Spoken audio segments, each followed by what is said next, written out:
So while I'm rescaping my 60F, which you guys should have already seen, if you haven't, it'll be on the channel already of the videos of me hardscaping this and rescaping it. And so today I just wanted to, except I'm rescaping this tank right now and I don't really have any other tanks that I will be doing going forward for a little bit. I just want to really make some good videos, going through a little bit of steps and how I kind of think and how I do some of these scapes and these steps I kind of go through. I don't know which video will go first, but I did make a video on kind of the things that prevent soil from getting on the sand, some of the tips. You can see the filter floss there. So videos like that, I just wanted to get real detailed and just kind of show the little things I do to really make the scapes that much more and better for the long term. And so today's going to be all about detail. Now, you've probably seen a lot of big aquascapers, or really any aquascaper out there, do a lot of these things, and I just kind of want to share what I do personally.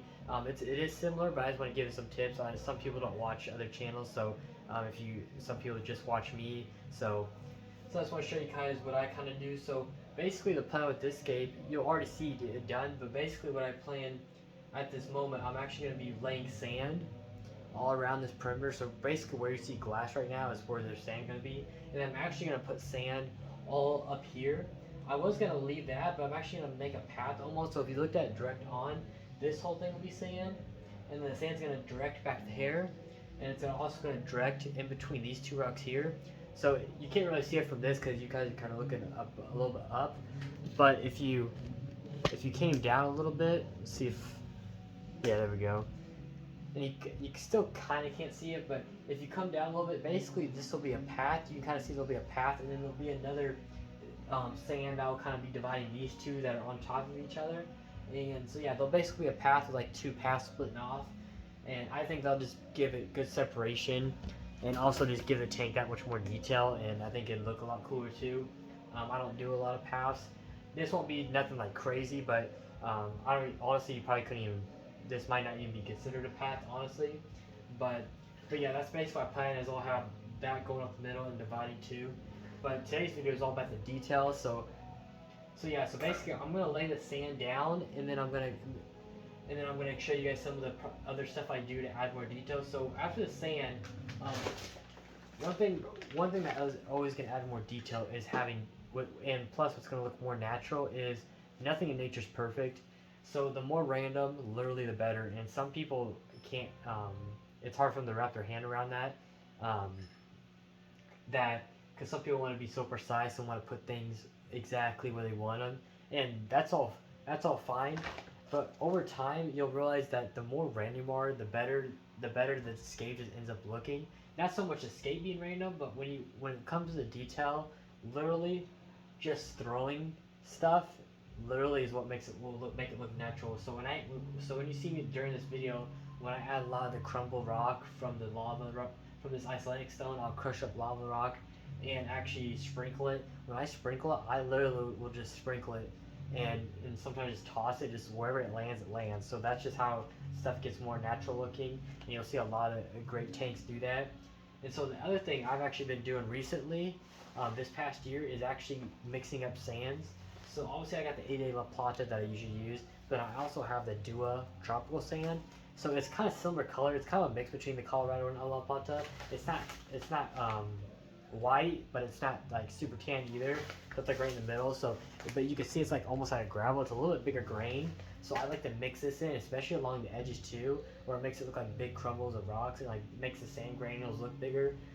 And having those two mixed has added a lot of detail to the tanks I've done recently. I think it looks really good. So obviously you don't have to use these two exact sands, but if you ever use whatever sand you use, if you can find a sand that's similar, that's bigger grains, I would definitely do so. It definitely looks pretty sick. But if you guys want to get these same sands, the 8A La Plata, I'll link everything down below too as well. But then the Dua Tropical, these two are like perfect. It's almost like it was made to be. And actually, I've never seen anybody else mix these two, so I thought it was pretty original when I came up with it. But who knows? I mean, a million other people could be doing it as well, and I just don't know about it.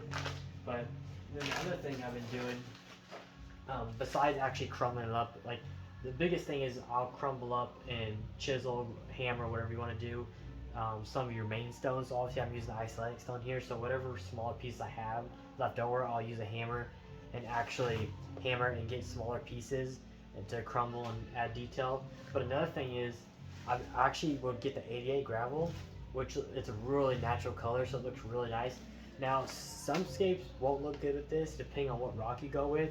But like, for example, my Frodo tank, in the tanks that do have Frodo, this is like perfect. It looks so good, Frodo. This is kind of similar color. I'm just not sure with the whites there if it's gonna look a little weird, but I'll still add some and see what it looks like. But I'm pretty sure I will add this because, again, this being, obviously this is even bigger than the tropical sand. So this is actual gravel itself, but it's small enough to where, it doesn't interfere with the other stones I'll be sprinkling in there. But it just, again, it just adding that different sizes of gravel and sands just adds so much detail to your tank. And so when you're doing your tank, again, you don't have to use those same products, but if you can find a different type of gravel or anything that can match really good with your hardscape, that will blend in nicely and you can kind of sprinkle along. But even then, that's one thing you don't exactly have to do. If you can do the sand part and then take the main stone and break it apart, your main stone's going to be enough for sure. And the biggest thing with breaking that stuff is definitely you sprinkle a lot. Some people will still do the sprinkle, and it's okay, but they'll go real lightly with it. I'm telling you, and of course it depends on your tank too and your scape, what you're going for. But when you're doing like this, or if you're looking like a mountain cliff, I will sprinkle a lot because it just looks so natural. I mean, if you look at nature and you look at side of cliffs and mountains, you see so much crumble that's over time erosion that's fallen off, and that's exactly what we're trying to do here. And so the more crushed up stone you can put in the sand bed and add more detail, and it doesn't have to be the same bed either. You can literally add it around the soil parts too. That's just fine, and you'll just see how much more detail it adds to everything. Those little things just make the biggest difference. And especially in contest tanks, that's what they're going to be looking for. When they see people that do that, that's what's going to get you the higher ranking. Is those small details are the biggest difference. So this video is super long already, so I kind of just want to go ahead and start pouring the sand in, and then I'll kind of like show you guys little clips, kind of explaining everything I just did now, but actually showing you guys. And yeah, if you guys have questions, just definitely let me know down below, or follow my Instagram at JJ Aquariums, and we'll get started. So I laid down basically the base sand, rough areas where I'm going to do it. Obviously, we'll go through and kind of fine tune it later, but basically on the top it looks a little big. You see the sand path looks really wide, but we're also accounting for there'll be plants in between there too, so that sand path will, skinny up eventually, and there'll be a lot more detail alongside, so that's why it may look a little weird right now. But obviously the biggest thing is this view right here, so you can kind of see there now. Again, this part's a little wide, but there's definitely going to be more rocks and stuff in detail, so we're just kind of laying the base area now. And so I got that layered, and so this is the part I kind of want to show you guys. This is the Duo sand. You can see, obviously, the bigger granules. And you can see I kind of already started. So basically, you really just want to be random with this stuff. So, like, literally, when I just pour it, like, of course, there I just want to fill the crevices, but even when you're adding the detail, like, literally, just let it fall. So I just go through and I try to, usually with the bigger stuff, I go along the edges. I really don't like to mix it in the middle too much, because I think it just looks more natural when it's coming off the sides of the rock like that. So literally, just like I'm doing, literally I'm just like, as random as it can be. Even this, you don't be afraid to fill up the spaces of rocks too. Obviously, you don't want it to be too much, because then it might look a little weird. But I just try to get, again, like a base, like a layer down, and you can see how even that just makes a difference. Obviously, up back there just looks a little different, but when you get up close, you can just see like it just looks a nice mixture. But of course, we'll pour more in there, so it won't look so. Obviously, like sometimes I like to kind of go through my fingers and kind of mix it in a little bit with the sand, so it doesn't look too bad. To where it's kind of mixed in, so it's not like directly on top. So then, like, stuff like that, you can see like it's just all the different granules. You can even kind of pick it up and kind of do something like that, and you can see how how big of a difference that just makes alone. And we haven't even gotten to like the main stuff yet. So yeah, I'll mess with that. So that's kind of the first step there I want to show you guys, so you see what that does. And then now I'm going to actually start adding some of the 88 gravel if I like that look, and then I'll definitely crush up some Icelandic stone, and that's when I'll start sprinkling. So I kind of got a little ahead of myself. I kind of was in the zone, so I kind of forgot to film a little bit. But basically, as you see now, this is pretty much finished product. You see it's really insane now. You see how much difference this makes now. So you can imagine just, with the plants, the green, the vibrant greens, how this tank's gonna look. But so yeah, basically I did like the 88 gravel with this stone. So I went ahead and did that. You can see the mixture in there. And then I also obviously I crumbled up some of the lava stone. Probably could have done more, but I felt like what I did was, enough. So you could see a lot of it in between. A lot of it actually will put in between to actually block some of the soil as well. Um, that helps too, of course, with the filter flossing as well. But everything helps more. So yeah, you can see a little bit of detail there. You can see where all the the isolated stone actually is. And then yeah, so basically, and then the 88 gravel I put all in there, and then basically to finish it off, and then the Dua sand I actually add more of that right on top, so it just really gives it that natural look. So like when you go down, you can just see just how natural everything looks. Like it's just all like corroding over time, the rocks are falling apart, and with the rocks being all jagged and rigged already, it just really enhances that look of the stone, with it being really sharp edges and kind of that decaying look almost, if you want to call it. But yeah, that's kind of all I wanted to share today is, that part. If you have any other questions or if I missed something, definitely let me know. But yeah, that's kind of just a quick run through. I know I didn't show like a whole lot. I mostly just talked, but that's just kind of with my setups and my personal scapes. That's kind of what I'll do with the substrate for most of the time. If I do use sand, that's pretty much how I'll do it every single time, unless I feel like it's something else is going to look better, but that's how I'll do it. So yeah, there'll definitely be some cuba that will grow along here, and then I might actually add some dwarf hair grass actually in between, just give a little detail in between to kind of break it up a little bit. But yeah, as hardscape wise, this is pretty much complete, and of course you'll see the final hardscape.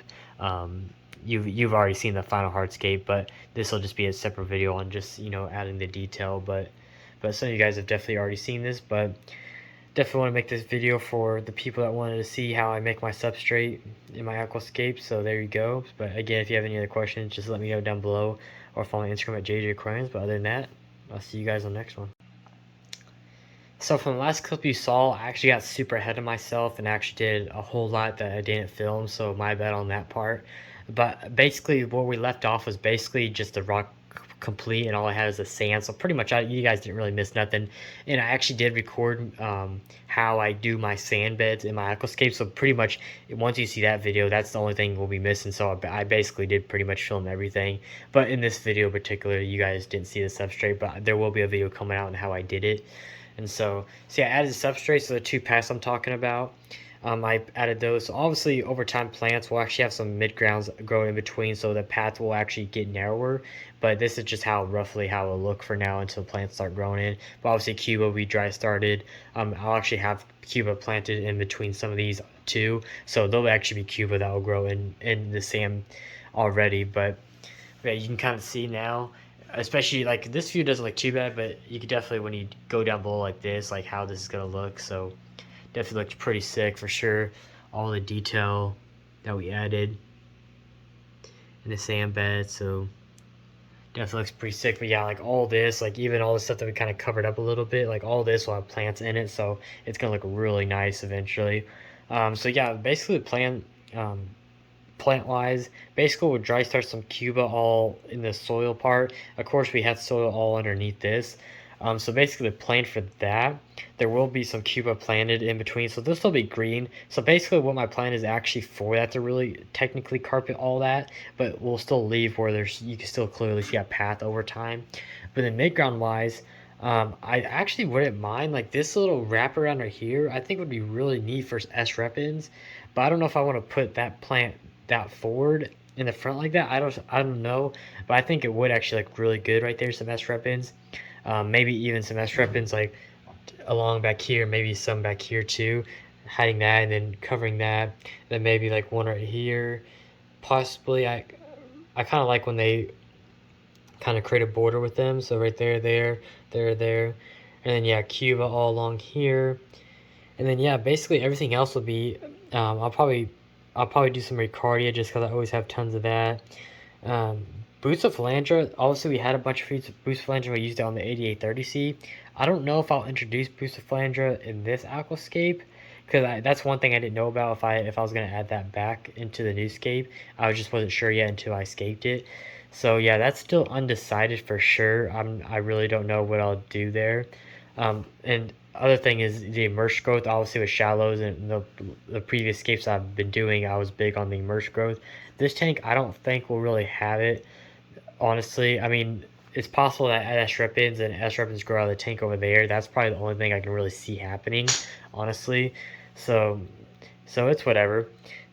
You'll still look really good though. That's a thing, and it's gonna make a lot more sense for shrimp wise too. It's gonna be so much easier to actually see everything and all that. So yeah, like I was saying, Ricardia. That's if I do a moss, that's definitely gonna be the only one. I'm sure I will because I think it would look really good on, especially this rock over here, maybe a little bit along the edges here.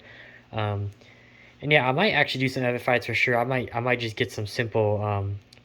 I may even get some of the wavy green out of the 45p. Except there's a bunch in there, and I wouldn't be minding just some simple like that. I don't know if I'll get some. I don't know if I'll put some crazy boost flange in here, but I wouldn't mind a couple spots where we do have some. But I don't know. I think we'll keep this tank pretty minimalistic when it comes to plant wise, but still, it still look really really good. Definitely try to mix in some dwarf hairgrass and some Cuba and really mix the carpet in this tank too. Kind of go with the flow with how we mix the sand bed, really mix the carpet plants as well. Give a little more detail. Other than that, I don't know if I'll have anything drooping down the main rock. I mean, I could. I think that definitely would be a unique look if I did. I wouldn't mind that.